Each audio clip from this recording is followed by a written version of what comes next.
বাসা বানানো হয় সে বাসা যে ক্ষণস্থায়ী, কিন্তু আমি তো কোনো অন্যায় করিনি, আমি তো কোনো ভুল করিনি।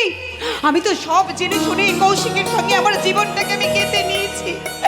কৌশিক যে আমার প্রাণ, আর প্রাণ না থাকলে এই দেখের যে কোনো মূল্য নেই, কোনো মূল্য নেই।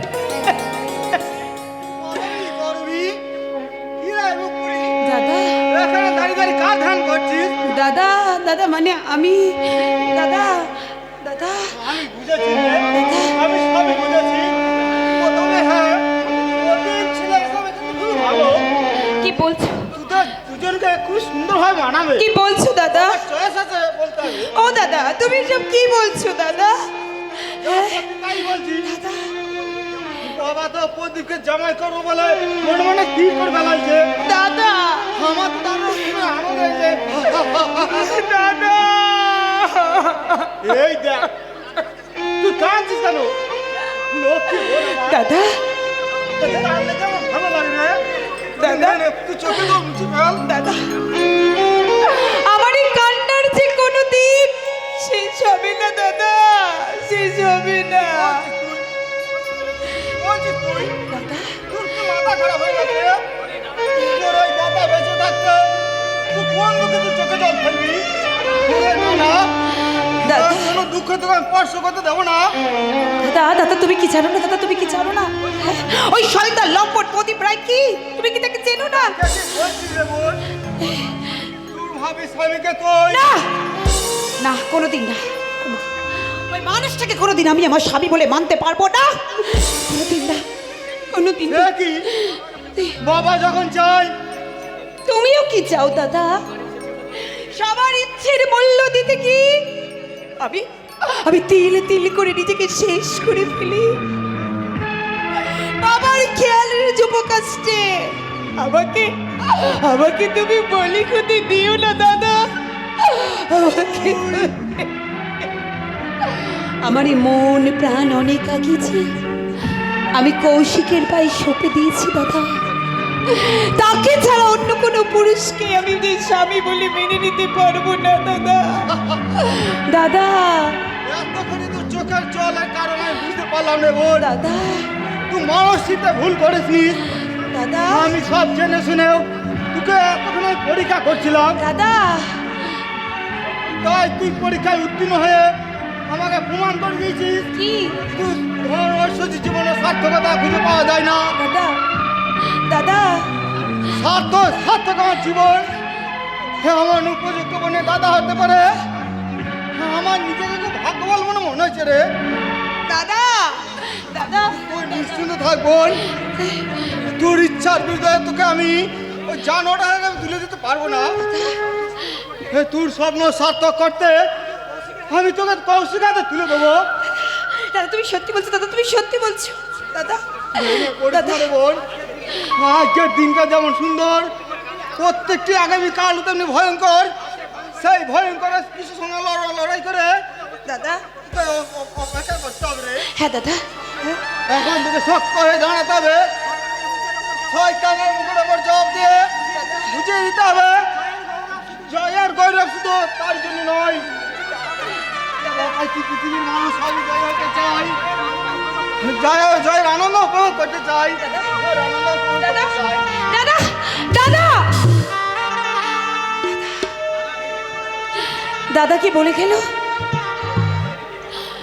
আমার হৃদয়ে বৃক্ষে যে ভালোবাসার ফুল ফুটেছে তাকে সযত্নে মনের মধ্যে গেঁথে যত্ন করে রাখতে হবে,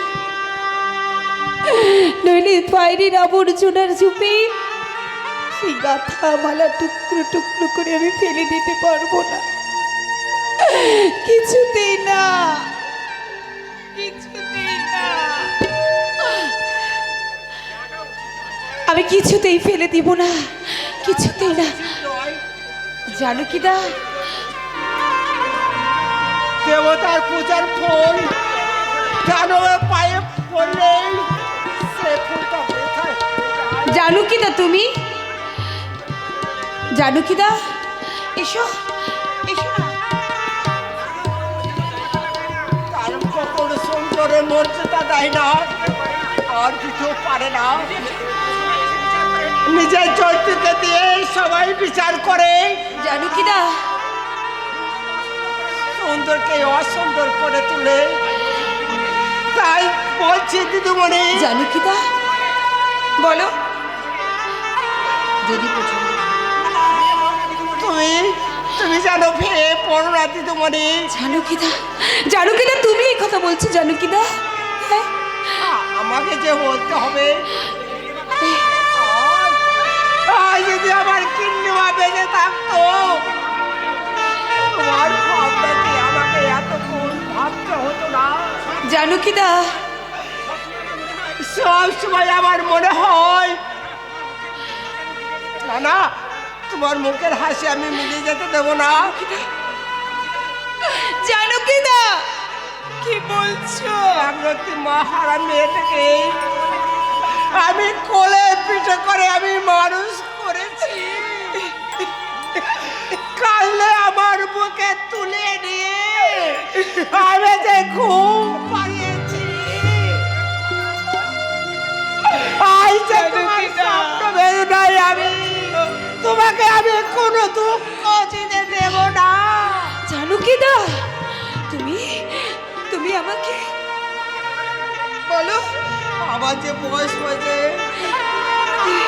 আপনার মতো মনে জোর আছে, তবু আমি বলছি যে আমি ভালো সংসার করে আমি আমি যা তোমাকে কোনো দুঃখ দেব না গো।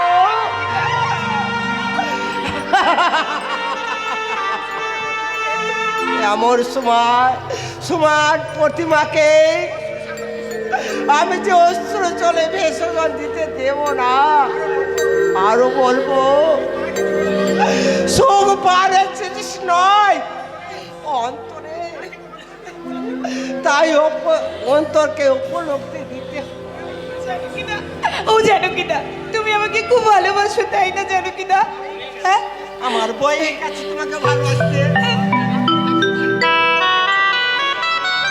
কাঁদলে যে আমি ঠিক থাকতে পারছি না।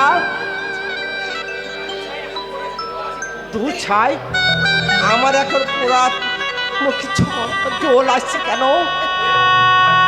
ওরে ওরে অবশ মন,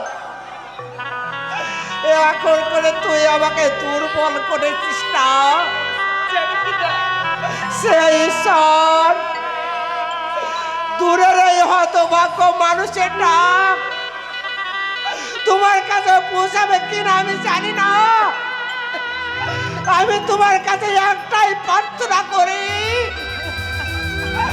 আমার জীবনে আমার সত্য যেন পেয়ে দিও না।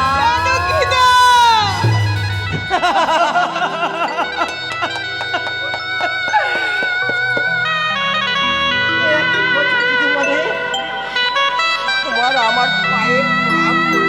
জীবন যুদ্ধে জয়ী হতে গেলে গুরুজনদের আশীর্বাদ যে ভীষণ প্রয়োজন জানকীদা। আমি জানি না জীবন যুদ্ধে জয়ী হতে আমি পারবো কিনা, আমি জানি না। কিন্তু যদি সত্যি সত্যি আমার ভালোবাসায় কোনো অন্ধকার নেমে আসে, যদি ডুবে যায় আমার হৃদয় আকাশের চাঁদ, তাহলে আমি মৃত্যুকে সযত্নে বরণ করে নেব। হারিয়ে গেলাম,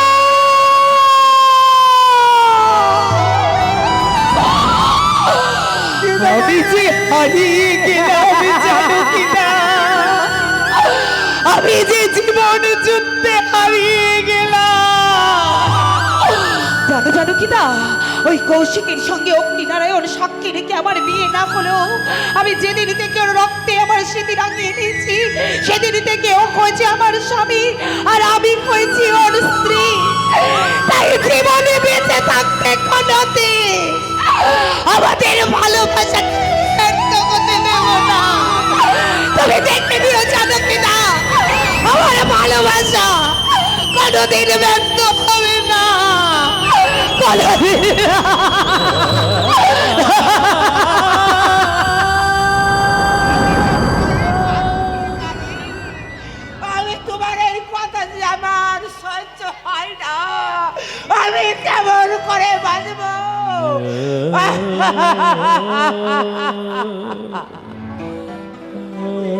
তোমার ওই ভালোবাসা পথে করে তুমি এগিয়ে যাও দিদিমণি, জয় তোমার হবে।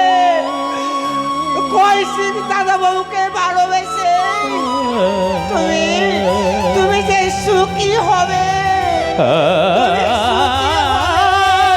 আমি বেকারি মানুষ, তোমাকে আসি আমার জীবনে তুমি সুখী হবে। নিশ্চয় সুখী হব। পৃথিবীতে বাঁচতে গেলে সুখের প্রয়োজন আছে, আর সেই সুখের জন্যেই আরে মানুষ পরিচয় দিয়ে অন্তর বিশ্বাস শরীর সামাচ্ছ। তুমি একটা কথা জেনে রাখো সাধু পুরুষ, পাপ কোনোদিন চিরদিন চাপা থাকে না। চুপ কর ছোটলোক। আর একটা কথা বললে আমি তোকে কিছু ওই করতে পারবে না। আমি বরং শয়তানের মুখাস খুলে দিয়ে প্রমাণ করব তুমি মানুষ নামে অযোগ্য। তাই নাকি?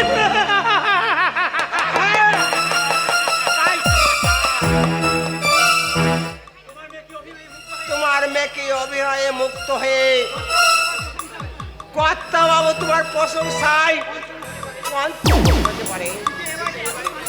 পৃথিবীতে এখনো মানুষ আছে, এখন আসল অভিনয় ধরা পড়ে গেছে। অতএব সাবধান হে মহাপুরুষ, তোমার এই পাপের অতিরিক্ত হবে, অতিরিক্ত হবে। মানব কি তাহলে? না না, অত সহজে আমি পর্যায় স্বীকার করব না। আমার মনের কোণে যে স্বপ্ন উকি দিয়েছে সে স্বপ্ন আমি সার্থ করে তুলবই, কিন্তু কিভাবে? কিভাবে? হ্যাঁ, বিশেষ ধোঁয়ায় বিবেক সৃষ্টি করে বাপ ছেলের মধ্যে বিচ্ছেদ ঘটাতে হবে। এই বিশ্বাস এলাকার বুকে নিয়েই হতাশায় বুক লুকিয়ে কাঁদবে মানব। আর আমি সৌভাগ্য শীর্ষে উঠেই হাসবো খুশি নাচি।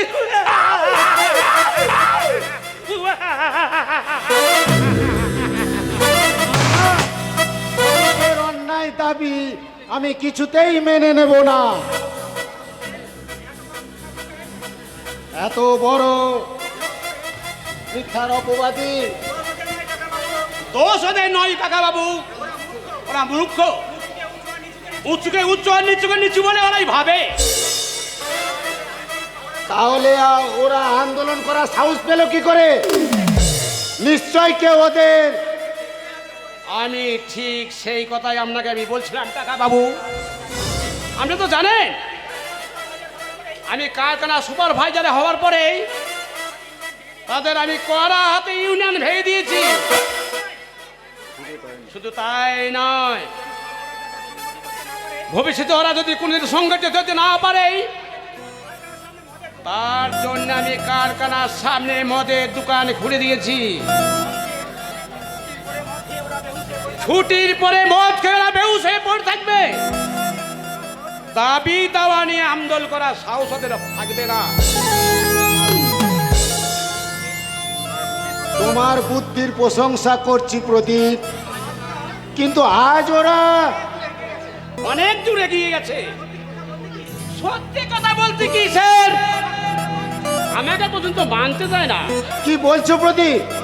তোমাকে আপনার বিহিত করুন কাকা বাবু, নইলে কারখানার দায়িত্ব নেই আমার পক্ষে সম্ভব নয়। হ্যাঁ, উপযুক্ত ব্যবস্থা আমি নেব। এই রাজেন্দ্র চৌধুরী জীবনে কাউরি পরাজয় স্বীকার করেনি। অবাধ্য শ্রমিকদের আমি শ্রমিকদের প্রতি অবিচার করা ঠিক হবে না কাকা বাবু। আমি আপনাকে আগেও বলেছি ওদের বিন্দু মাত্র দোষ নেই। ওদের সঙ্গীত করেছে সহজ সরল প্রাণে, ওদের সাহস দেখা গেছে, তাদের শাস্তি দেওয়া উচিত। কে সে? আমি তাকে এমন শাস্তি দেব সে তা কল্পনাও করতে পারবে না। আরে মানবতার গতিবিধি রাখুন, লক্ষ্য রাখুন। এখনো সময় আছে কাকা বাবু, নইলে আপনাকে একদিন পথে বসতে হবে। কি বলছো প্রদীপ?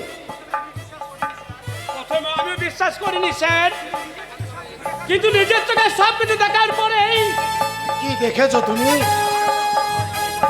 মানবতা সবসময় শ্রমিক বস্তিতে পড়ে থাকে,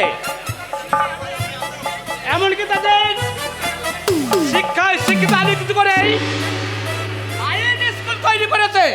বলো না প্রদীপ, আমার রক্ত মাংসের সন্তান সে কিনা আমার সঙ্গে শত্রুতা করতে চায়, আমার সঙ্গে আমাকে পথে বসাতে চায়।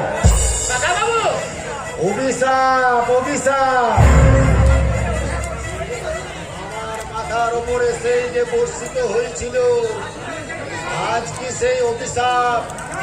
না না, সে অভিশাপ আমি ব্যর্থ করে দেব। রাজেন্দ্র চৌধুরী তার সন্তানের কাছে পরাজয় স্বীকার করবে না, কিছুতেই না।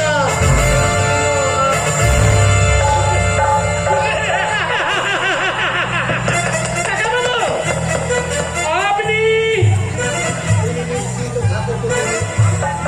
মানবের মানব বুদ্ধি যতই ভাবুক না কেন, আমার বুদ্ধির সঙ্গে সে এগিয়ে উঠতে পারবে না।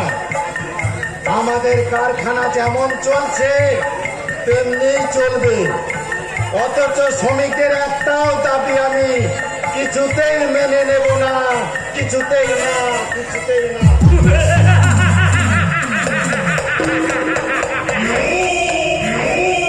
রাজেন্দ্র চৌধুরী,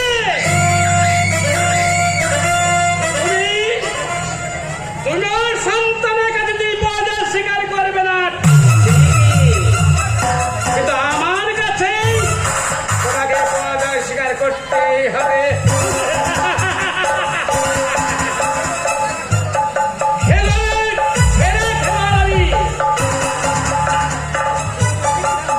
ঠিক সময়ের পরে চাল দিয়েছি, এবার তুমি সামলা।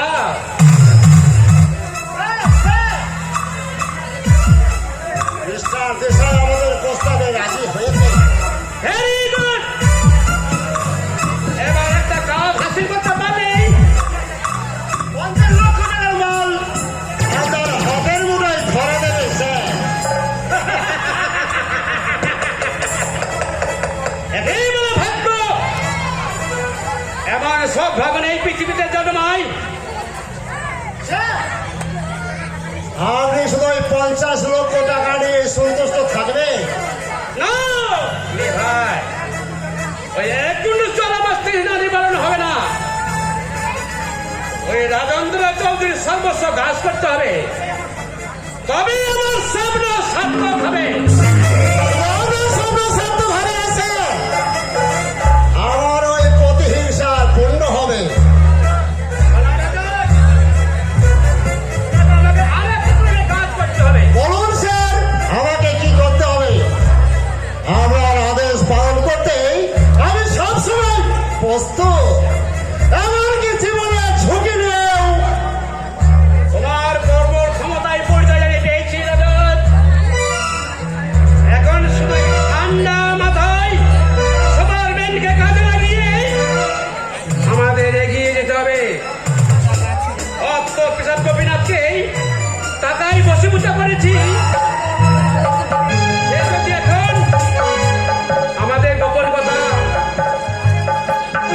রাজেন্দ্র চৌধুরী জীবনে মাথা উঁচু করে দাঁড়াতে পারবে না। স্যার, ভাইজি ভাই, আজ তুমি গোপীনাথের সঙ্গে তুমি দেখা করো, তাকে তুমি সব রকম সাহায্য করবে। ঠিক আছে স্যার। তবে তুমি কি বলবে আমি জানি রজত, কিন্তু আমি ঘাসে মুখ দিয়ে চলি না।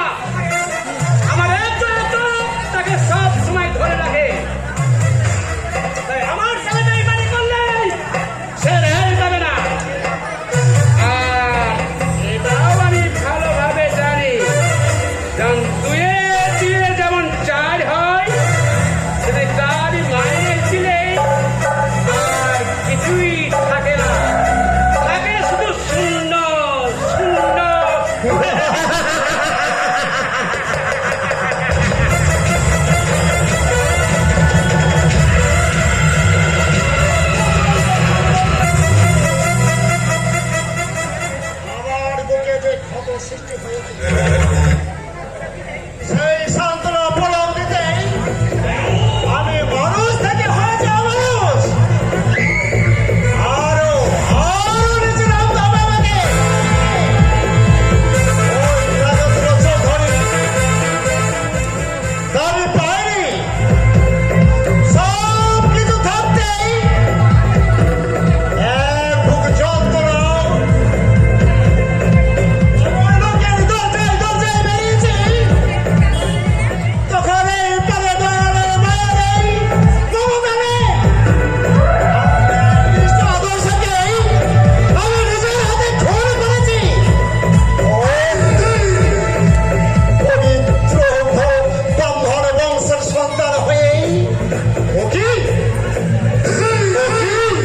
বাবা তুমি কাঁদছো? আমার এই অধঃপতন দেখে তুমি আমাকে ক্ষমা করো বাবা, তুমি আমাকে ক্ষমা করো।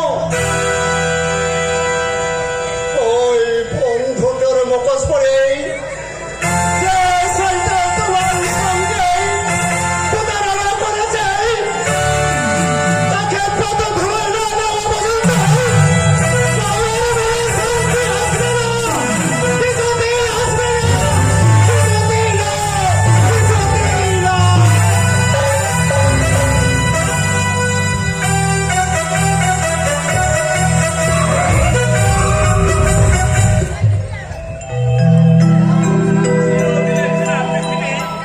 যখন রূপ বদলে যায় তখন মানুষের দুঃখের যে আর শেষ থাকে না।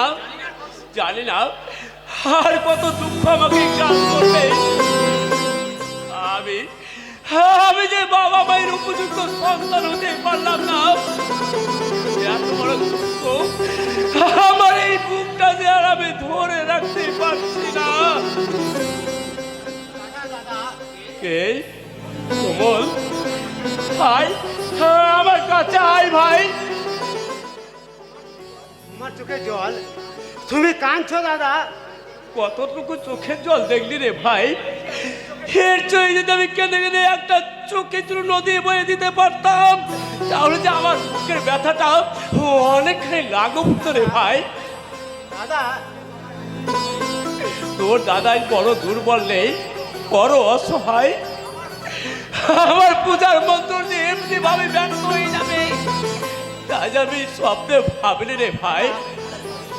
তাহলে সবই সত্যি, মা তোমাকে না রে না, সন্তান হয়ে মায়ের বিচার করতে যাস রে ভাই। মা যে সে মা, এই জগৎ সংসারে মায়ের কোনো বিকল্প নেই রে ভাই। কি বলছো দাদা? মায়ের কাছ থেকে এত বড় আঘাত পাওয়ার পরেও তোর পাগল, মা কি তার সন্তানকে আঘাত দিতে পারে? আরে না, হয়তো আমি অজান্তে মাকে আমি আঘাত দিয়েছি। না দাদা, এই পৃথিবীর সমস্ত মানুষ একদিকে দাঁড়িয়ে চিৎকার করে বললেও আমি এই কথা কোনোদিনই বিশ্বাস করি না। আমি তো জানি মা বাবা আঘাত পাবে এমন কোনো কাজ তুমি করতে পারো না দাদা।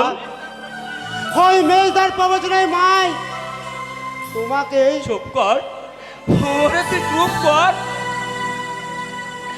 ওই কথা শুনলে যাই কুন্তল ভীষণ দুঃখ পাবে রে ভাই। সে যে আমার ভাই রে, তাকে যে আমি দুঃখ দিতে পারি না। দাদা মাকে তুই ভুল বুঝি না ভাই। মা যে আমাদের তিন ভাইকে সমান ভাবে ভাগ করে দেখে রে।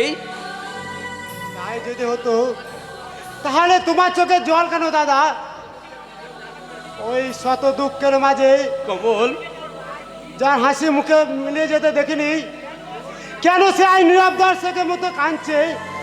বলো বলো দাদা বলো। কমল, হ্যাঁ আমি তোমার মুখে শুনতে চাই দাদা।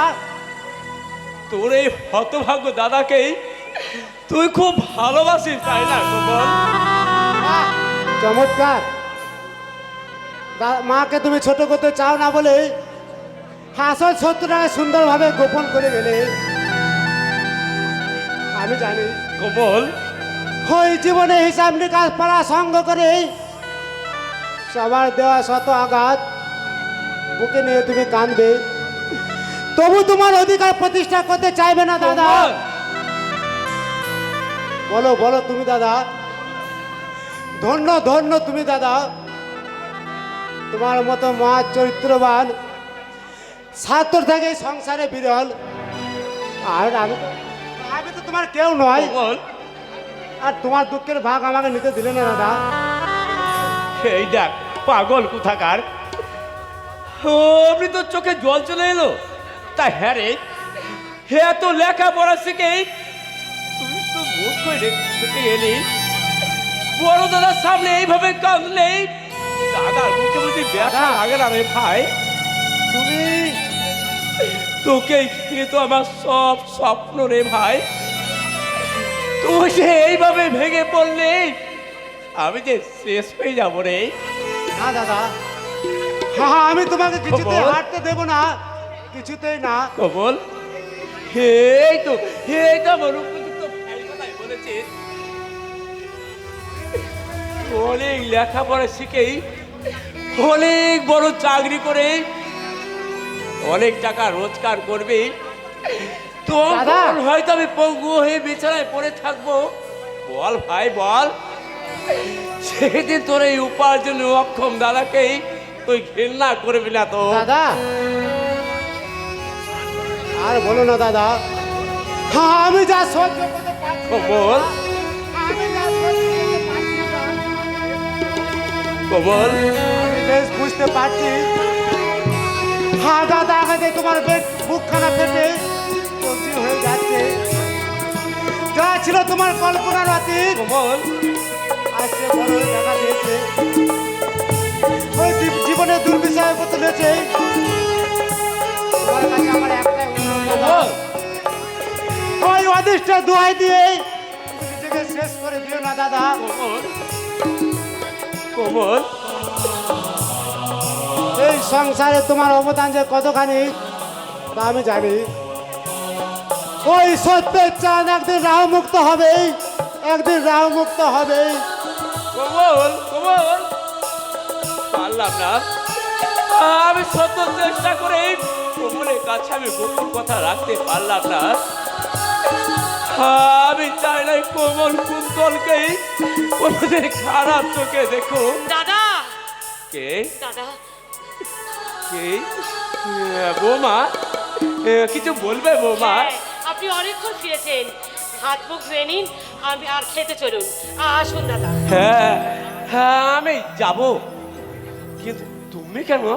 হ্যাঁ আমার মা কোথায়? মা, মা ওপরের ঘরে শুয়ে আছে। সে কি এই অসময়ে মায়ের তো শুয়ে থাকা কথা নয়, নিশ্চয় মায়ের শরীর খারাপ হয়েছে। আমি মায়ের কাছে দাদা, আমি মায়ের কাছেই যাচ্ছি। দাদা, কি হলো বৌমা? আপনার মাতৃভক্তিকে আমি অশ্রদ্ধা করছি না দাদা, কিন্তু একটা কথাই বলতে চাই, সংসারে যার যা প্রাপ্য সবসময় সে কিন্তু তা পায় না দাদা। জানি, কিন্তু আমার যে কর্তব্য আমাকে পালন করতে হবে বৌমা। বাড়ি পোষা কুকুরকে কেউ আদর করে, আবার কি যে কেউ ঘেন্না চোখে দেখে, তাই বলে কুকুরে যে অভিমান করা সাজে না বৌমা। দাদা, আমি বাবা মায়ের উপযুক্ত সন্তান হতে পারলাম না, তাদের বাদ দিয়ে আমি যে আমার অস্তিত্ব অনুভব করতে পারি না, তেমনি তাদের কাউকে আঘাত দিয়ে আমি অযোগ্যের সন্তান হতে পারি না বৌমা। দাদা, সত্যি দাদা, দাদা, সত্যি দাদা, আপনার মুহূর্তের কোনো তুলনাই হয় না। আপনার তুলনা আপনি শুধু নিজে। তুমি এই কথা বলছো বৌমা? হ্যাঁ, বলবেই তো। তুমি যে এই সংসারের লক্ষ্মী, তাই মানুষ চিনতে তোমার একটুকু হলো হয়নি গো বাবা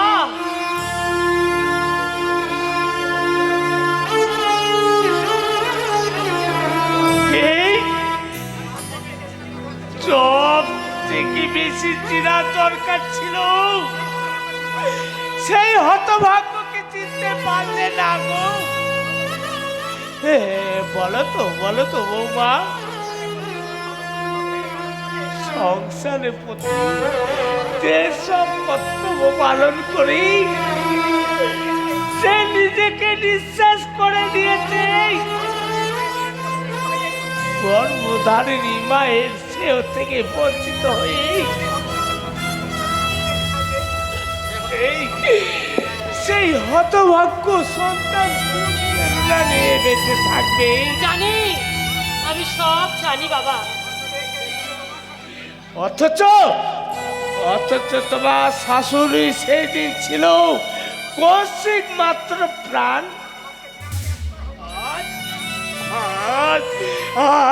দিন রাতে একটি বার ওই হতভাগ্যর নাম মুখে নিয়ে আসে না ওই যদি হয় সন্তানের বাপ কাঠি তাহলে ভবিষ্যতে আর কোন সন্তান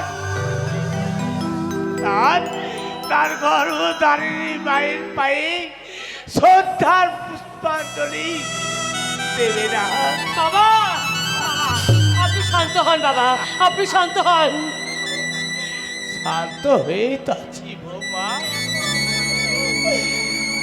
এত বড় অন্যায় হচ্ছে দেখেও কেন আমি প্রতিবাদে গর্জে উঠতে পারি না কেন পারছে না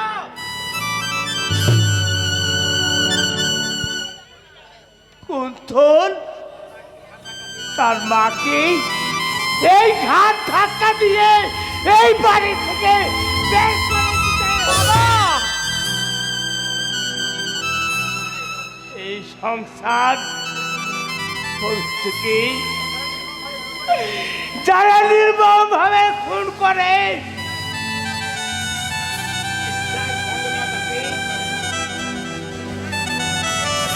বিজয় উল্লাসে মেতে পবিত্র সংসারে তাদের শোভাবর্ণ করে না আজ আমি নিজের কাছে ছোট হয়ে গেছি বাবা ওই অযোধ্যা রাম পাঞ্চল বিচ্ছেদ ব্যথা সহ্য না করতে পেরে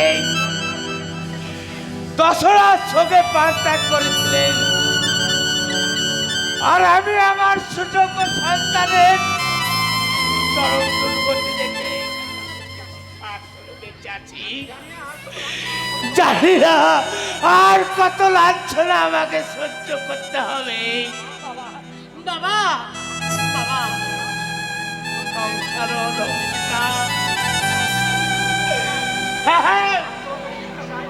আমি তোমার কাছে ভিক্ষা চাই মা বাবা আমি অর্থ চাই না ধন চাই না আমার মানবিকতাকে দেখে আমার অভাগা কৌশিকের প্রতি একটু লক্ষ্য রাখবে মা কৌশিক আমার বড় অভাগী বাবা বাবা খেতে দিলে খাই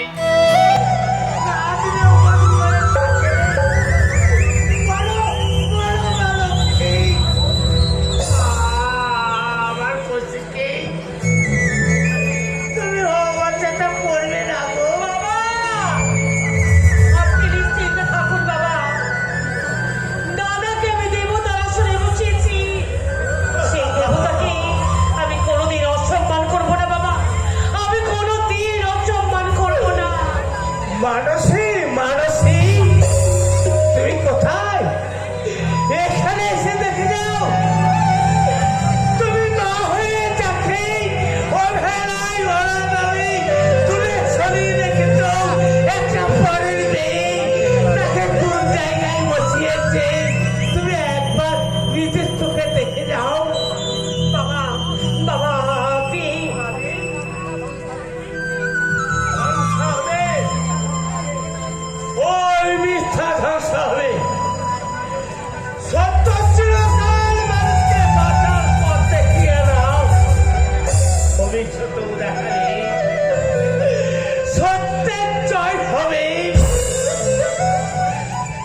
পুরাণ গীতা সেই মুখ পানি কখনো মিথ্যে হবে না। সত্য মেব জয়তে, সত্য মেব জয়তে, সত্য মেব জয়তে।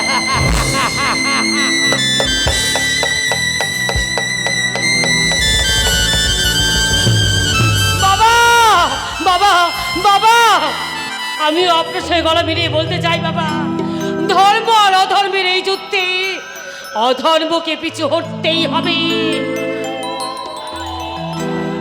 জীবনে কোনো অবস্থাতেই মলাই বিশ্বাস পিছু হটবে না।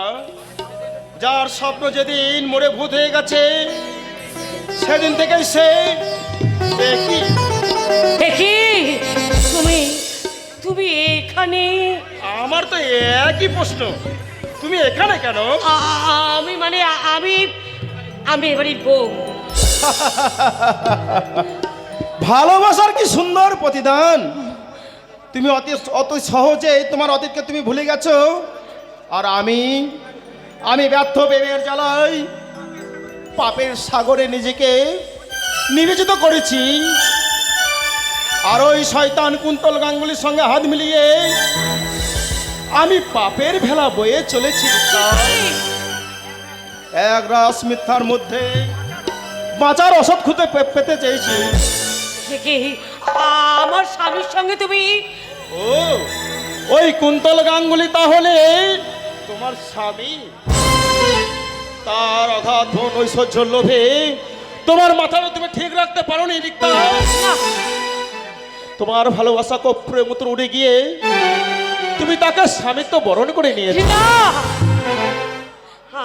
আমি তুমি দারিদ্রতাকে যদি এতই ঘৃণা করতে আর অর্থই যদি ছিল তোমার জীবনের লক্ষ্য, তাহলে কেন তুমি দিনের পর দিন আমার সঙ্গে ভালোবাসার অভিনয় করেছিলে? কেন আমার মনে জাগিয়েছিলে ভালোবাসার মধুর স্বপ্ন?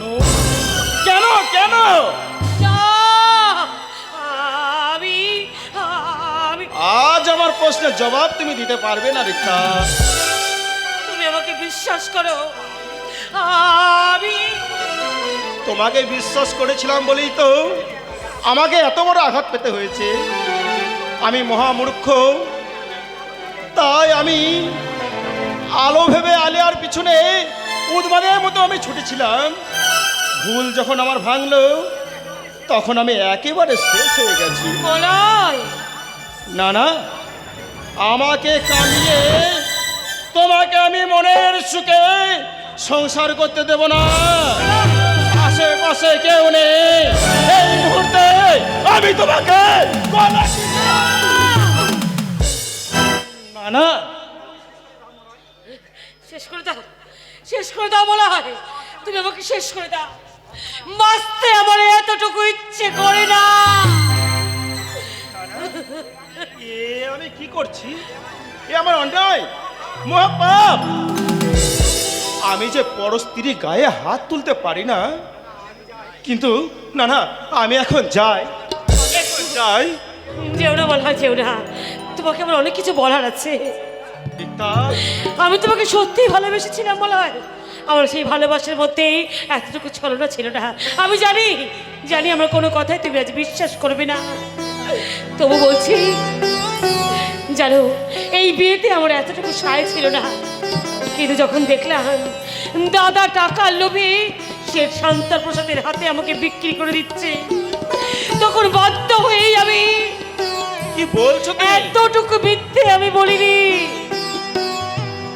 দাদার পায়ে ধরে আমি অনেক অনুরোধ করেছি, কিন্তু দাদা আমার সমস্ত অনুরোধ অগ্রাহ্য করেছে।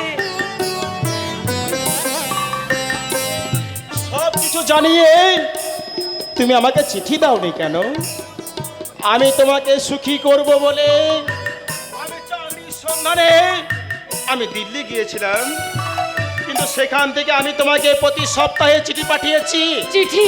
তুমি হ্যাঁ। তুমি সত্যি আমাকে চিঠি দিয়েছিলে? হ্যাঁ রিক্তা, কিন্তু সেই চিঠি তোমার হাতে পৌঁছায়নি। পাইনি, আমি তোমার কোনো চিঠি পাইনি বলা।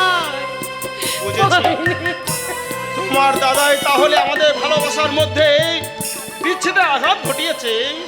ভালোই হয়েছে রিক্তা, আমার মতো বেকার বাউন্ডলে হাতে তুলে না দিয়ে তোমার দাদা বড় বুদ্ধিমানে কাজ করেছে। মলয়, আমাকে ক্ষমা করো রিক্তা, আমি সব কিছু না জেনে আমি তোমাকে বড় আঘাত দিয়েছি। কিন্তু আমার আগে বোঝা উচিত ছিল যে তোমার মাথার ওপরে অভিভাবক আছে, কিন্তু তার ইচ্ছার বিরুদ্ধে তো তুমি যেতে পারো না। আমি আমার ভালোবাসা যদি সত্যি হয়, জন্মান্তরবাদ বলে যদি কিছু থাকে, তাহলে আমার এই জন্মের চাওয়া পরের জন্মে পূর্ণ হবে। তখন যত সর্বস্ব বিনিময়ে আমি তোমাকে আমার কাছে রাখবো। কেউ কেউ পারবে না আমার বুক থেকে তোমাকে কেড়ে নিতে। মলয়, একটু দাঁড়াও মলয়।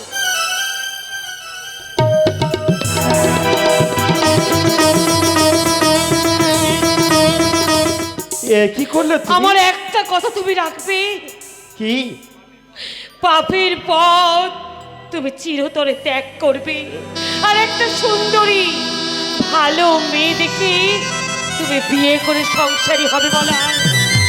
না না, তোমার প্রথম আদেশ পালন করার আমি চেষ্টা করব, কিন্তু ওই দ্বিতীয় আদেশ পালন করা আমার পক্ষে সম্ভব নয়। মলয়, হ্যাঁ রিক্তা, তুমি বুঝবে না।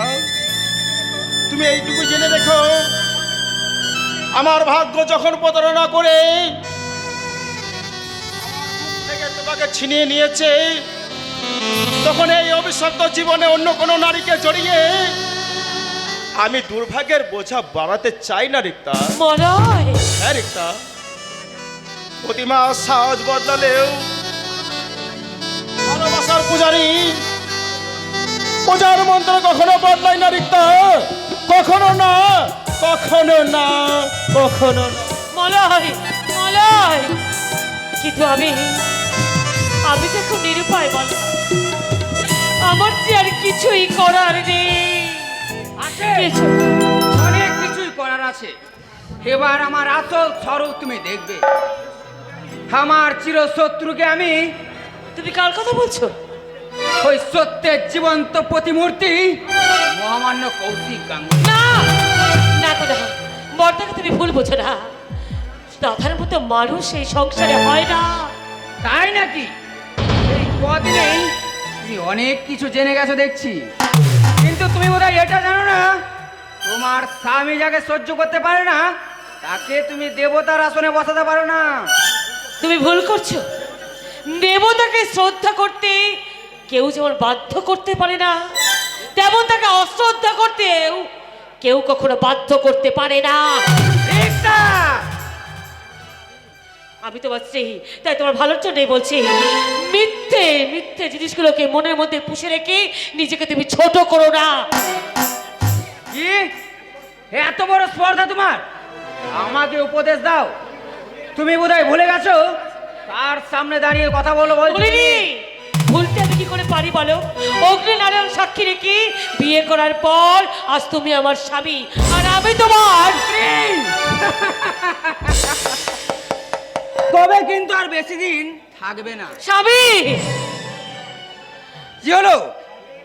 খুব ভয় পেয়ে গেলে মনে হচ্ছে, কিন্তু কি করব বলো? আমি যে কারোর রোদ ধরত মোটেই সহ্য করতে পারি না। মাথায় আমার আগুন চলে ওঠে, মনে হয় আমাকে তুমি না না, তোমার কোনো ভয় নেই। তোমার এই দুঃসাহসের উপযুক্ত পুরস্কার আমি ঠিক সময়ে দেব। কি করবে? আমাকে তুমি যাও যাও, ভিতরে যাও। তোমার ভাসুর দেবতা তোমার জন্য অধীর আগ্রহে অপেক্ষা করছে। তাকে যে তোমাকে সন্তুষ্ট করতে হবে। কি বলছো তুমি? এই সহজ সরল কথাটা তুমি বুঝতে পারলে না?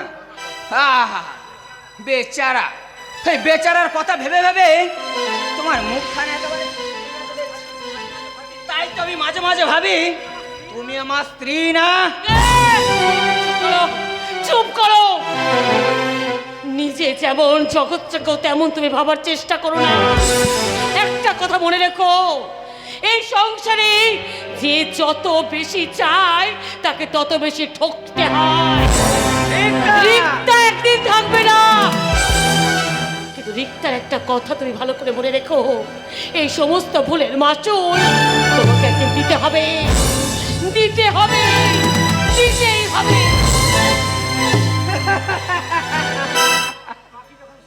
পাখি যখন সুরে গান গায় তখন শুনতে খুব ভালোই লাগে, তাই তাকে ভালোবাসতে ইচ্ছে করে। সেই পাখি যখন বেসুরে গান গায় তখন শুধু বিরক্তই নয়, মনে হয় তাকে একেবারে শেষ করে দে। আমার পোষা পাখির আওয়াজ সেই বেসুরেই গাইছে, তাই ওকে আমি না না একেবারে শেষ করে দিলে তো সব শেষ হয়ে যাবে। তার চেয়ে ওকে আমি একটু একটু করে এখন চলি এই সংসার নাটকের অন্য দিতে আবার দেখা হবে।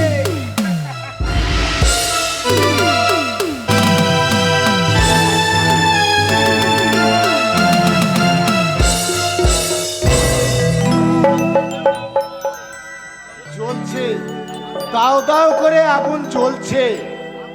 ও আগুনের কি বিভৎস রূপ! আমার চোখের সামনে যথা সর্বস্ব পুড়ে ভস্মীভূত হয়ে গেল, আর আমি দাঁড়িয়ে দাঁড়িয়ে দেখছি। আমি যাব, যেমন করে হোক আমাকে সেই আগুন নিভাতেই হবে। আপনি যাবেন না কাকা বাবু, আমরা অনেক চেষ্টা করেছি, কোনোভাবে আগুনকে আইতান চালা পারেনি, তার জন্য বাধ্য হয়ে এ আমার কি হলো প্রদীপ? 1,40,00,000 টাকার মাল স্টক রুমে পুড়ে ছাই হয়ে গেল। ও আমার পায়ের তলায় একটুকু মাটি নেই, আমি যার স্থির হয়ে দাঁড়াতে পারছি না। কে কে এত বড় সর্বনাশ করলো?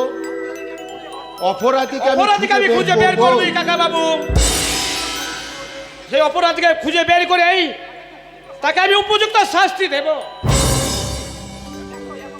দেখো দেখো প্রদীপ, আগুনে শেখায় আকাশটা কেমন লাল হয়ে উঠেছে, মনে হচ্ছে সর্বগাসী সবকিছু পুড়ে ভস্মীভূত করে দেবে। পারছি না, এ ভয়ঙ্কর দৃশ্য আমি আর সহ্য করতে পারছি না। মিস্টার দেশাই আমাদের 50 লক্ষ টাকার বিলেত পেমেন্ট আটকে দিয়েছে, আমাদের সঙ্গে আর কারবার করবে না বলে সে জবাব দিয়েছে। শুধু তাই নয়, মাল ভিন্ন নামে এই ওজোর দেখিয়ে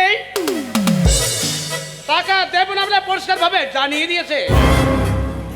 আমার আর কিছুই নেই, সে সম্বল 50 লাখ টাকা। ও আমার মাথাটা কেমন যেন ঝিমঝিম করছে, আমি দু চোখে অন্ধকার দেখছি, আমি বোধহয় পাগল হয়ে যাব, পাগল হয়ে যাব। লজ্জিত আপনার শোভা পায় না কাকা বাবু, আমি রাজেন্দ্র চৌধুরী, জীবনে কোনো অবস্থাতে মাথা নবেন না। প্রকৃত দুর্যোগের পরেও হিমালয়ের মতন মাথা উঁচু করে বাঁচবেন। তার কি করে সম্ভব? আমার যে আর কিছুই নেই, কিছুই নেই। আপনার সবই আছে কাকা বাবু, টক রুম পুড়ে ছাই হয়ে গেলেও কারখানা কোনো অক্ষততাই আছে। সর্বোপরি আমি আপনার পাশে আছি। প্রদীপ, আপনার এই দুর্দিনের মুখ ফিরিয়ে থাকবো না কাকা বাবু। পৃথিবীর সব মানুষ যে বেঈমান নয় তার প্রমাণ আমি দেব। আবার আমরা নতুন উদ্যানের মাল উৎপাদন করব, যার এত বড় আপনার সর্বনাশ করেই ওই অলক্ষ্যে দাঁড়িয়ে হাসছে, তাদের আমি বুঝিয়ে দেব সব কিছু আমার ভেসে যায়নি। শুধু তাই নয়, নিশ্চয় দেশের অপমানে বদলা আমি নেব, আপনার টাকা আমি আদায় করে ছাড়বো। সামান্য শিগাল হয়ে সে কেনা সিংহের সঙ্গে পাঞ্জা লড়ছে। হতভাগা জানে না সিংহ খাঁচায় বন্দি থাকলেও সে সিংহই থাকে।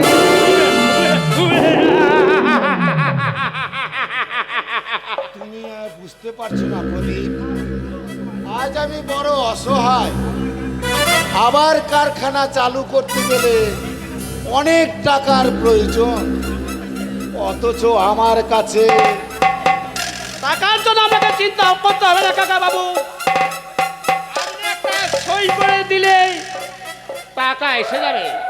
কি বলছো প্রদীপ? কিছুদিনের জন্য আপনার বাড়ি আর কারখানা মার্কেটে রাখুন, আপনাকে কারো কাছে হাত পাততে হবে না। যা করার আমিই করব, আপনি মাত্র একটা সই করে দেবেন। তা হয় না প্রদীপ, শেষ সম্বল মাথা গুঁজা আশ্রয়টা হারিয়ে আপনি বড় বেশি নার্ভাস হয়ে পড়েছেন কাকা বাবু। আমার ওপর বিশ্বাস রাখুন কাকা বাবু, আমি আপনাকে কথা দিচ্ছি 2 মাসের মধ্যে আপনার টাকা আমি চতুর্গুণ উসুল করে দেবো। কিন্তু মনের মধ্যে দ্বিধা সংঘর্ষ জাগিয়ে রাখলে সামনের লক্ষ্যে কোনদিন পৌঁছানো যায় না কাকা বাবু। ভেবে দেখুন, টাকার অভাবে চৌধুরী এন্টারপ্রাইজ মুখ থুবড়ে পড়ে থাকবে না, না আমি সে পর্যায়ে শিকার কোনদিন করতে পারবো না কাকা বাবু। প্রদীপ, আপনার পর্যায়ে মানে আমার পর্যায় না চাইতে আমাকে অনেক দিয়েছেন কাকা বাবু, বিনিময়ে আমি হয়তো আপনাকে কিছু দিতে পারিনি কাকা বাবু। এবার সেই ঋণ শোধ করার সুযোগটুকু আমাকে দিন। বেশ, তুমি যা ভালো বোঝো তাই করো, আমার আর কোনো আপত্তি নেই। তবে দেখো প্রদীপ, আমাকে যেন সর্বশান্ত হতে না হয়, সর্বশান্ত হতে না হয়।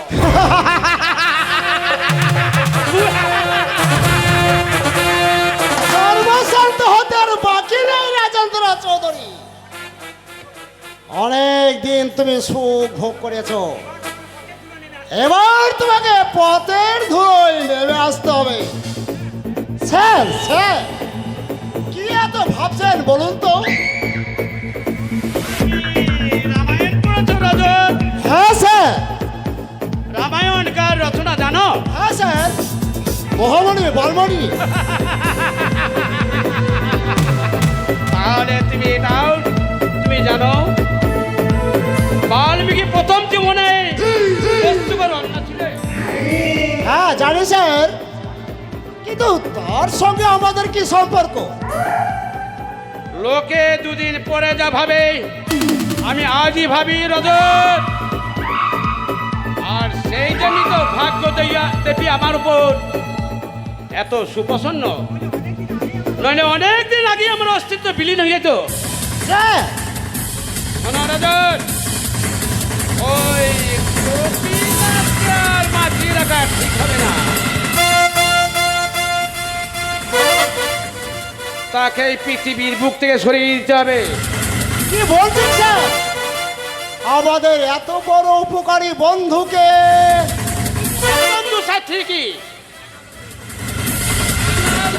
লোভে টক রুমে আগুন লেগেছে, কিন্তু এমনকি রাতে অন্ধকারে মাল পাচার করতে সাহায্য করেছে। তার মানে শুধু এই নয়, সে যা খুশি তাই চিরদিন সে আমাদের বাধ্য থাকবে। হঠাৎ যদি মনে সদ্যপদ মাথা তোলা দিয়ে ওঠে, সব কিছু যদি ফাঁস করে দেয়, তখন আমাদের জেল হাতুতে পচে মরে ছাড়া আর কোনো উপায় থাকবে না। স্যার, আপনি ঠিকই বলেছেন স্যার। ওই গোপীনাথকে যে কোনো মুহূর্তে আমাদেরকে বিপদে ফেলতে পারে, তাই ওকে একেবারে শেষ করে দেওয়াটাই বুদ্ধিমানের কাজ হবে। আজ রাতে তুমি একটা পার্টির আয়োজন করো, সেখানে গোপীনাথকে তুমি নিমন্ত্রণ করবে। বিলিতে মানের সঙ্গে কয়েক পোনা বিষ মিশিয়ে দিলে বেটা ধীরে ধীরে মৃত্যুর কোলে ঢলে পড়বে।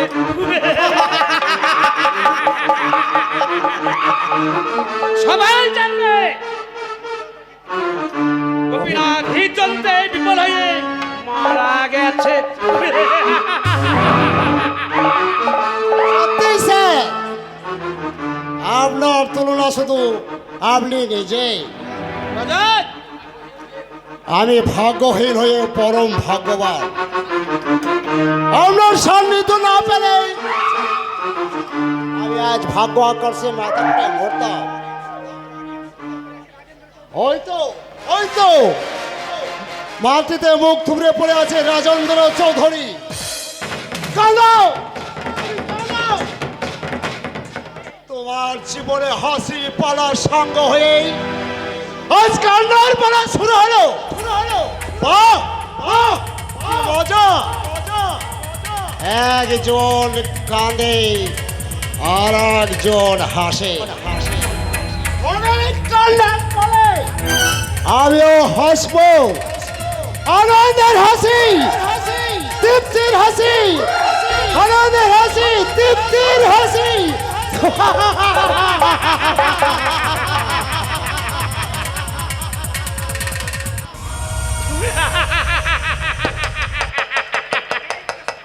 একেবারে সুপার বেশ। সত্যি সত্যি আজ আমাকে নিজেকে নিজে বাহবা দিতে মনে হচ্ছে। বাহবা দিতে আর নিজেকে বাহবা দিতে হয়। কি ব্যাপার, তুই এখানে কেন? মিথ্যা তাহলে সত্যকে ভয় পাই। মিথ্যা? নিজেকে তুমি যতই সাধু পুরুষ পরে জাহির করো না কেন, তোমাকে চিন্তা আমি একটুকু ভুল হয়নি। আর কত সর্বনাশ তুমি করবে, এখনো কি তোমার আশা মেটেনি? মানুষের আশা কি শেষ আছে? বাচ্চারা সবে মাত্র খেলাটা জমে উঠেছে। এখন যদি আমি রণে ভঙ্গ দিই, লোকে আমাকে ছি ছি ছি ছি করবে। পাখি যখন আকাশে ওড়ে তখন সে ভাবে এইটা আমার সেই জগৎ। যখন সে ক্লান্ত হয়ে পড়ে, সেই যে আবার মাটির ওকে আশ্রয় নয়। তাই বুঝি? হ্যাঁ, কথাটা তো মনে রাখা মতো। সেই সঙ্গে সেইটা মনে রেখো,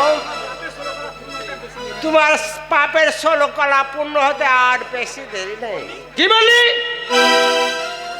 বলবো, মানুষের মতো দেখতে হলেও সব মানুষই মানুষ নয়।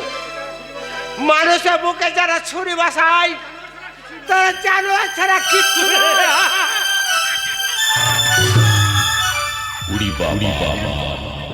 এই হে আমার একবারও মোটেই পছন্দ নয়। তাই অবাধা কুকুরকে আমি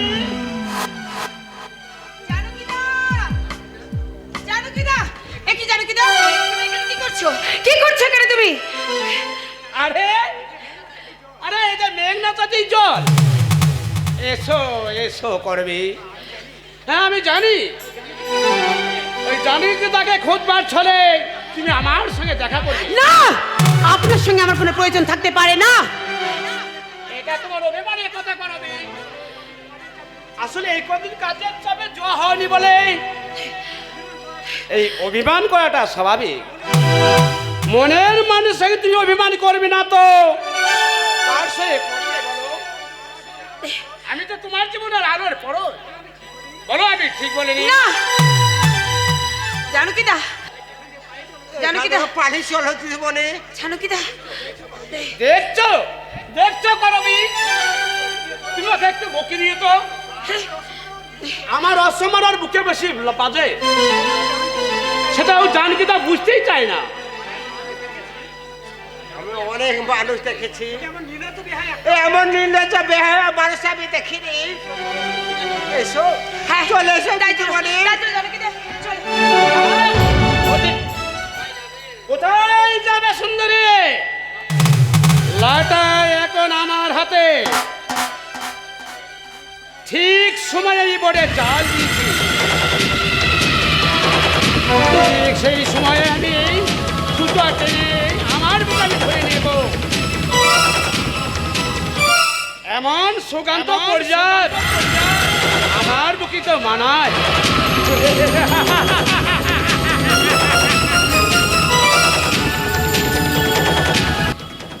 তুমি খুশি হয়েছো মা? আমি খুব খুশি হয়েছি বাবা। জানিস কুন্তল, জানিস তোর মাসিরা দেখে আমাকে একেবারে টাক লেগে গেছে। জানিস বা জানিস, আমি তোর দেওয়া গহনাগুলো না আমি তাহলে ভেবে দেখো মা, এই অর্থের ক্ষমতা কতখানি। তুমি একদিন বলেছিলে মাসিমা তোমাকে মোটেই গ্রাহ্য করে না, এমনকি আমাদের আত্মীয় বলে স্বীকার করতেও সে নাকি লজ্জা পায়। এখন বুঝতে পারছো তো? হ্যাঁ, আমি বুঝেছি বাবা, খুব বুঝেছি। ওই ছিল তো তোর মাসির আমি একেবারে যোগ্য জবাব দিয়ে দিয়েছি। ও তোর দেওয়া সমস্ত গহনাগুলো নিয়ে আমি রোজ রোজ নতুন সাজে তোর মাসির সামনে গিয়েছি। এরই নাম জীবন। এই বেঁচে থাকা আর টিকে থাকার মধ্যে অনেকখানি তফাৎ। আমরা এখন মাথা উঁচু করে বেঁচে আছি, কি বলো মা? সে আর কি বলতে।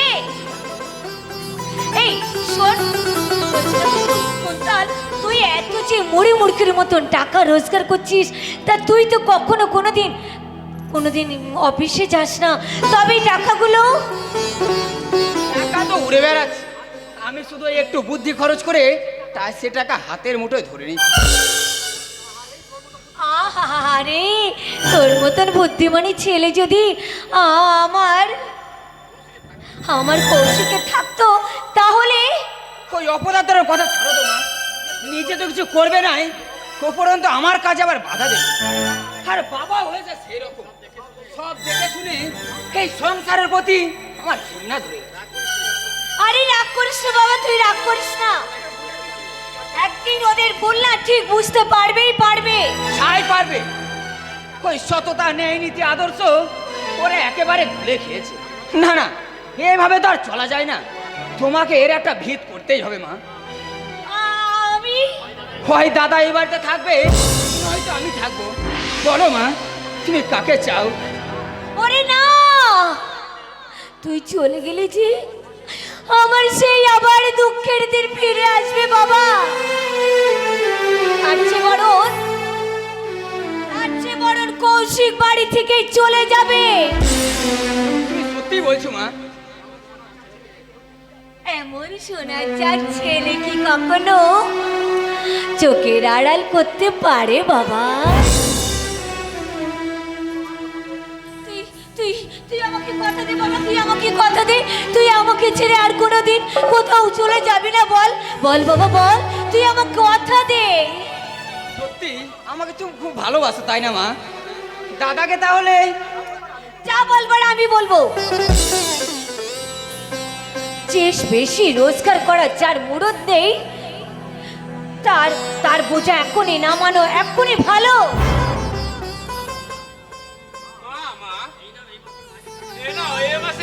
টাকা থেকে আমি কিছু খরচ করেছি মা, বাকি টাকাটা।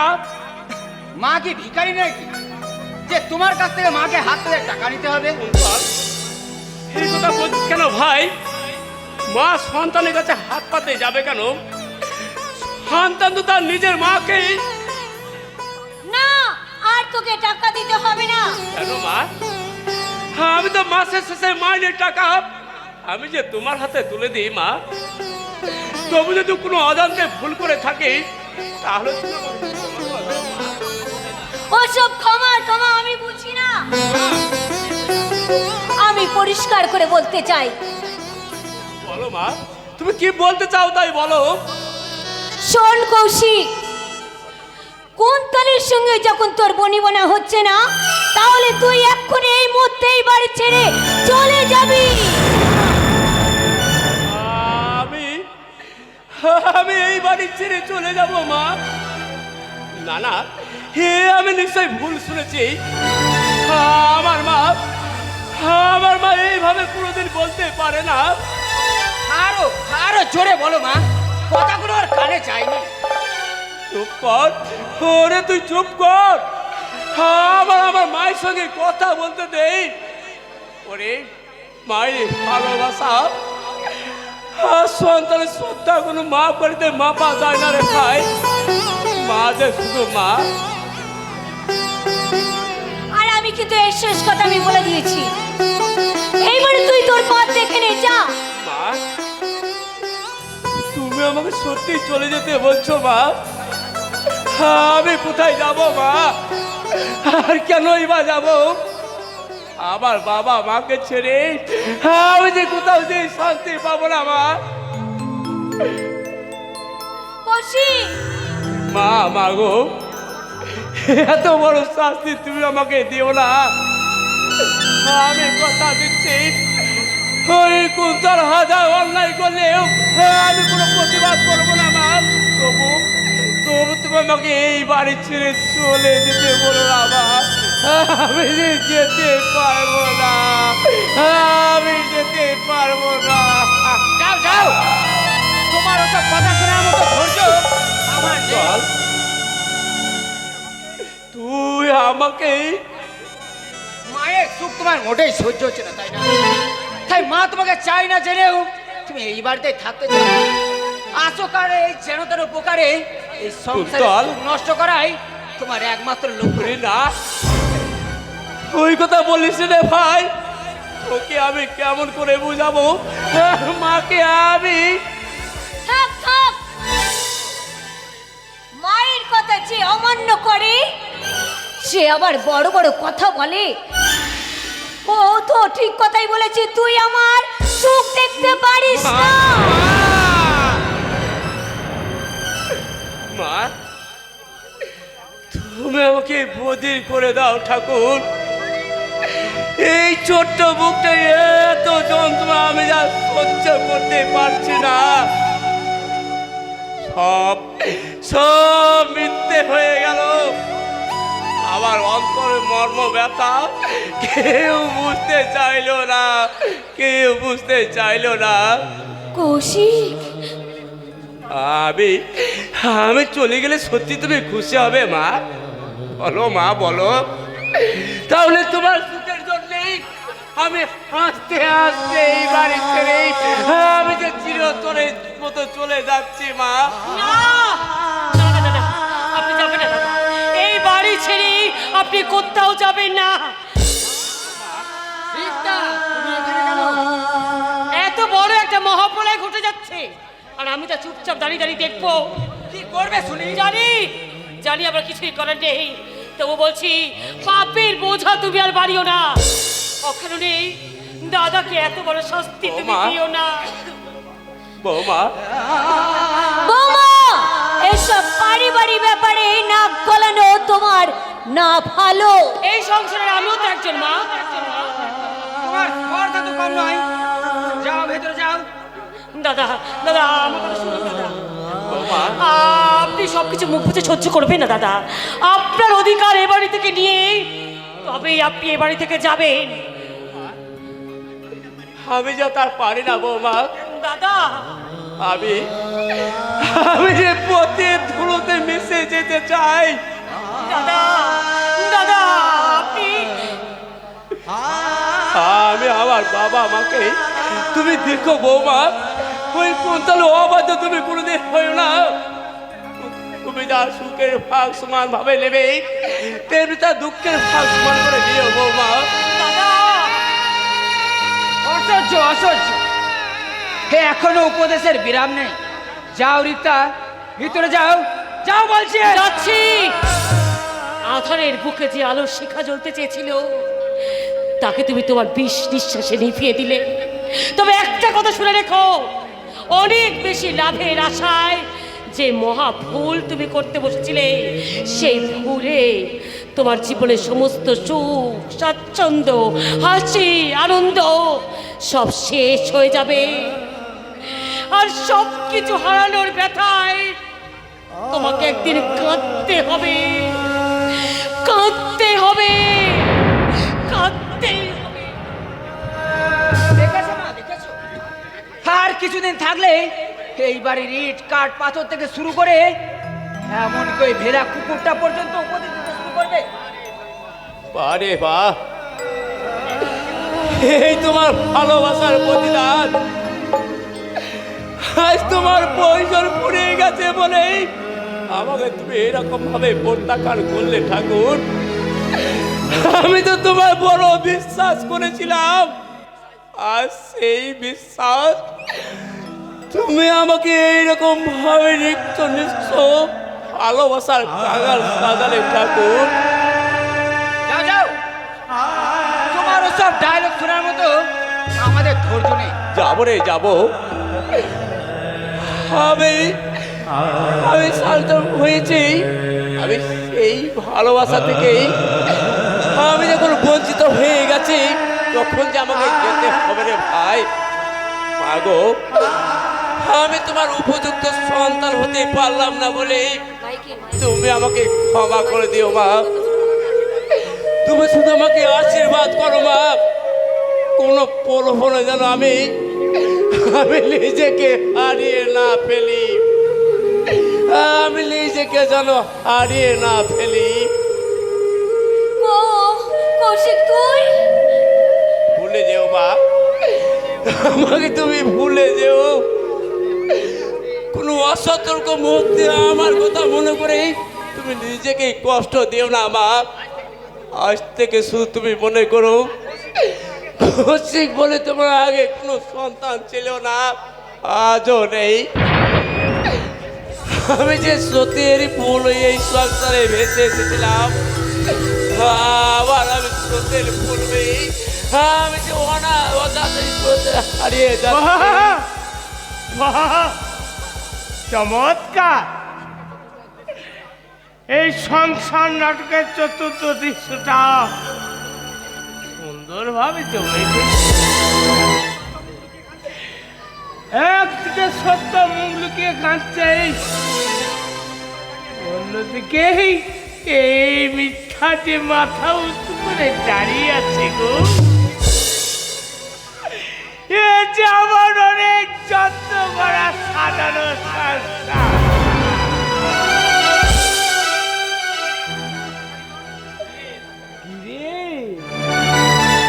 কিরে সংসার গড়া কারিগর, আর তুই সংসারকে স্বর্গ রচনা করবি? তোর সব স্বপ্ন যে ভেঙে চুরমার হয়ে গেল রে। আর যে কিছু রইল না।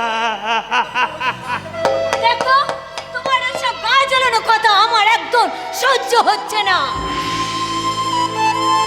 কি করে ভালো লাগবে মানসী? আজকে সব ভালো যে তোমার মন্দ হয়ে গেছে। আজকে বরং শোনাই পরশমণির পরশেই লোহাই খোলাই পরিণত হয়। আর তুমি কি পরশমণি ছোঁয়ায়? আজকে তুমি সোনা থেকে লোহাই পরিণত হয়েছ। তোমার মানে দয়া নেই, মায়া নেই, মমতা নেই। বাবা, মাকে তুমি এভাবে মায়ের অপমান তোর গায়ে লেগেছে, তাই না রে? কিন্তু হে মায়ের সুযোগ ও সন্তান, এতদিন তুমি কোথায় ছিলে? মানে আমি আমি জানি জবাব তুমি দিতে পারবে না। আর হঠাৎ যে তোমার কর্তব্য নিতে কেন বান ডেকেছে তাও আমার অজানা নয়। কিন্তু মানসী, তুমি তো মা, মা হয়ে তুমি বাবা, তুমি চুপ করো, মায়ের কোনো দোষ নেই।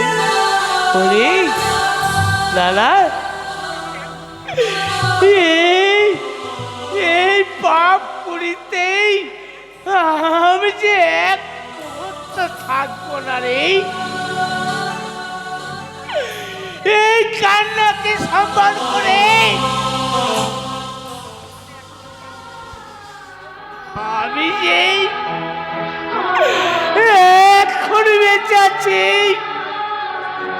এটাই এই অকৃতজ্ঞ সংসারে থাকলে আমি যে কাঁদতে ভুলে গেল রে।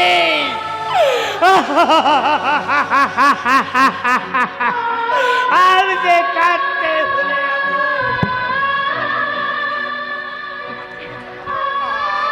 আমাকে তুই নিয়ে চল বাবা। তুমি আমার সঙ্গে যাবে বাবা? না বাবা তোমার সঙ্গে যাবে না। যাবো না? কেন যাবে? এইখানে তো খুব সুখে থাকবে। আরে আরে শুন তো, দেখতে পাচ্ছ না কুন্তলের অনেক টাকা আছে, অনেক পয়সা আছে। তুমি যখনই যা চাবে তখনই তাই পাবে। এই কুন্তল, এই তোর বাবাকে একটু ভালো করে বুঝিয়ে বল না। হ্যাঁ বাবা, আমি তোমার কোনো কিছুর অভাব রাখবো না। তুমি যা চাইবে তুমি তাই পাবে। আমি যা চাইবো তাই পাবো? এ এ এ কৌশিক, কিরে তুই চুপ করে আছিস কেন বাবা? তুই কিছু বল। তোমাকে সুখী করতেই আমি তো আমার যথাসাধ্য চেষ্টা করবো বাবা। বলি ভেবে দেখো বাবা, এখানে তুমি রোজ সকাল সন্ধে আমার গাড়ি ছেড়ে বেড়াতে যাবে। আমি তোমাকে হাত ধরে বেড়াতে নিয়ে যাবো বাবা। বলি এই পায়ের চড়া মেঠো পথ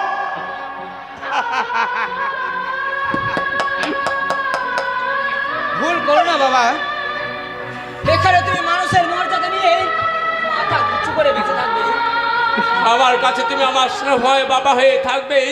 বলি আমি রোজ সকাল সন্ধ্যায় তোমার পায়ে মাথা রেখে বলবো, পিতা স্বর্গ, পিতা ধর্ম, পিতা হি পরমম তব, পিতরি প্রতিমা পদ্মে প্রিয়ন্তে সর্বদেবতা। বলো বাবা, তুমি কি চাও? হ্যাঁ, একদিকে এই লোভের হাতছানি, অন্যদিকে নিঃসঙ্গ জীবনের কাতর আহ্বান। আমি এখন কি করি? কে আছো হতভাগ্য পিতা? আমাকে বলে দাও, আমি এখন কাকে ছেলে কাকে ধরি? আমার হাত ধরো বাবা। না, তুমি আমার হাত ধরো বাবা। একজনে হাত তো আমাকে ধরতে হবে। আমি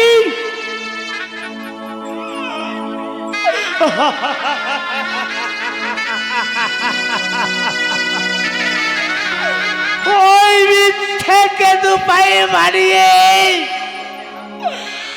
আজ আমি সত্যে হাত ধরলামে।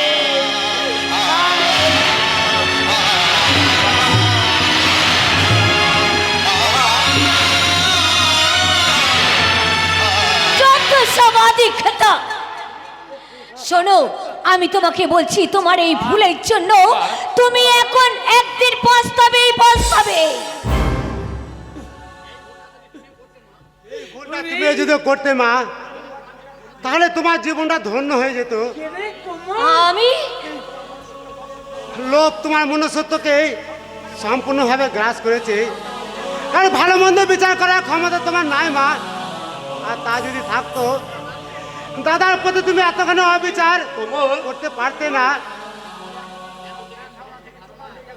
আমার এতদিনের সমস্ত ধ্যান ধারণা ভেঙে চুরমার হয়ে গেল। হে তুমি কোথায় নামালে মা? তুমি কি জানো না তোমার দুর্ব্যবহারে দাদা কতখানি মুখ লুকিয়ে কেঁদেছে? দাদাকে আঘাতে আঘাতে জর্জরিত করার সময় তোমার কি একবার মনে হয়নি তুমি তার মা, সে তোমার ছেলে? চুপ কর ভাই, তুই চুপ কর। কেন তুমি ভালো হলে দাদা? কেন তুমি মিথ্যার বেসাদি করতে পারলে না দাদা? তাহলে তাহলে তো মায়ের থেকে তোমাকে বঞ্চিত হতে হতো না। কি বলছিস কমল? বলতে তো অনেক কিছু চাই দাদা, ওদের ওই সীমাহীন অন্যায়ের বিরুদ্ধে। না না, আমি যে দাদার ভাই, আমার দুঃখে আমি কাঁদতে পারি না, কিন্তু বারো ধুয়ে আমি জ্বলে উঠতে পারি না।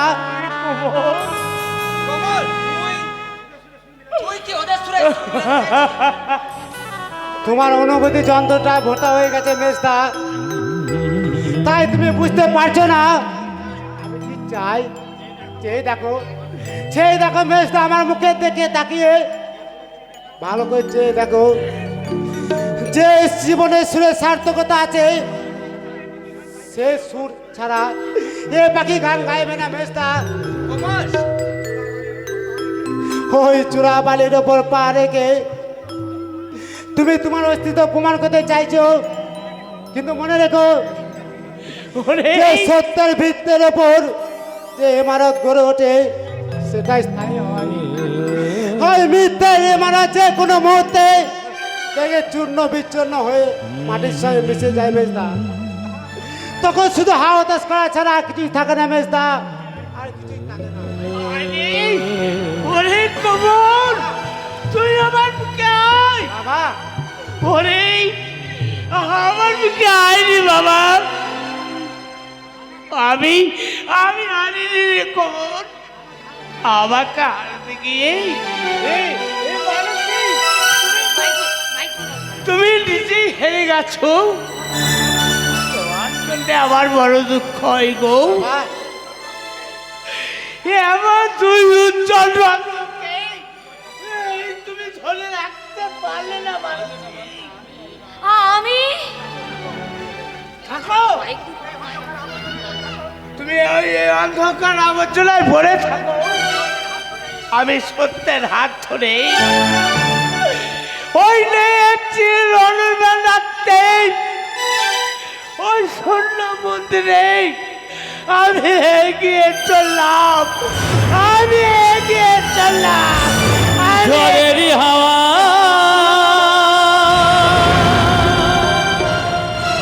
চিহ্ন পাতা